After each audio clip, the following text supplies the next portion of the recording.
حي على الفلاح.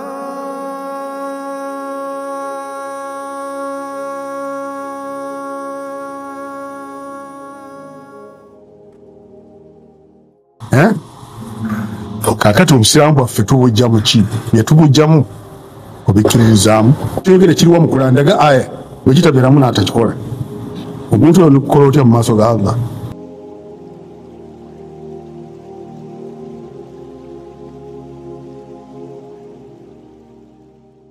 Kyoleese si kipya waliwo abaakigezaako olinga ayagala okuzuukusa ekintu ekyamala okuwangulwa naddala bw'obanga okkiririza mu maswadiru tashiriye al-Islaamu kati nga basheki tebanagenda mu maaso kubanga bayinza okuzza mu hadisi bayinza okuzza mu ijmaa bayinza okujja ne maswadiru tashiriye ozikkiririzaamu era nti ziri mmeka tuke tugende mu maaso netujja kubanga kati mateeka ag'eggwanga kati nga lo y'eggwanga egattibwamu eddiini mweri mu mateeka gaffe mu constitution mulimu ebyobuwangwa mulimu nabyo bifuuka amateeka eby'ettaka kakati obusiraamu bwaffe tubujjamu ki byetubujjamu obikkiririzaamu tugende mu maaso. Bismillah ar-Rahman ar-Rahim. Kadde wange Mufti ambuuzizza ekibuuzo kikulu nnyo aŋŋambye nti maswadiru tashri'i al-Islaamu amakubo agavaamu okulamula mu busiraamu nzikiririza mu ameka gali ameka ngakkiririzaamu. Mukadde wange Mufti amakubo agavaamu okulamula mu busiraamu Qur'anul Karim ebekitiibwa mu Qur'anul Karim bwe mubeera ng'ensonga temuginnyonnyose mwebuuza mu bigambo by'omubaka Muhammad sallallahu alayhi wasallam n'agibannyonnyolera. Okunnyonnyola kw'omubaka Muhammad sallallahu alayhi wasallam omu ayinza okugamba nti ero teribeera kkubo livudde mu kulamula. Omubaka Muhammad annyonnyola ekintu Allahu tabaraka wa ta'ala kyeyamala kyeyawaako idhini akinnyonnyole. Liwo Rasuulu byeyateekawo byeyannyonnyola nga tebiri mu Qur'ani nga tebirina gundi kalandi kagamba trace ni Qur'ani yabikonyeeko yabyogeddeko mutere. Omubaka Muhammad sallallahu alayhi wasallam tasuubirwa na kubaako byeyateekawo nga tebiyina nsibuko ku Allah.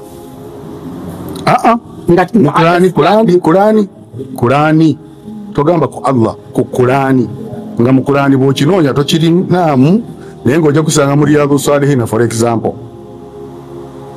Omubaka Muhammad yali annyonnyola Qur'ani anti bwe kitabeeramu aba akoze kivve nga tekiriimu n'okinoonya nga tekiriimu ate ko kubanga alina idhini nga Allah amukkiriza kati omukkirizaamu kyanyonnyola nakyo kiba kituufu wangi kiba kituufu ekyaki kyanyonnyola omubaka kasita kibeeranga annyonnyola kiri mu Qur'an bwe kitabeeramu nga tokiraba sheikh kuba kati we twawukanira kwe kubeera nti ayogedde ku kintu naye bw'osoma aya kuva ku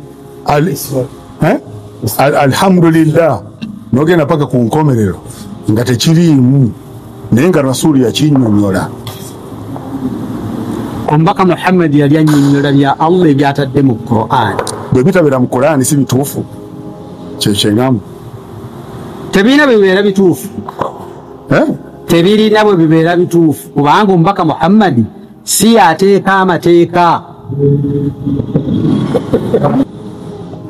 Bamemba ndowooza mukiwulire okay. Ensonga ya Sheikh gy'oyogedde ensonga obadde otandise kunnyonnyola bulungi era nange nkikkiririzaamu nti ensibuko Allah kubanga yatuma omubaka yeyassa n'ekitabo naye gye bigenda birimu abali involved. Amateeka g'eggwanga gateekebwa parliament, president n'agateekako omukono, gagenda paka wansi ku LC. LC 1 eri n'engeri gye gatambulamu ne gagenda paka wansi, ne LC bw'aba alamula mu interest y'amateeka ago, naye nga ayinza okukozesa olulimi olulwe, ayinza okukozesa approach ye, ayinza okukozesa method ye, naye n'abeera nga amateeka agagondedde. Akida gy'osomye etukakasa nti Allah ali omu, la sharika lahu, era yatuma ababaka. Njogera nga ekyogeddeko mu kyeŋŋamba nti twali bali tusinziira nnyo okusomesa abantu.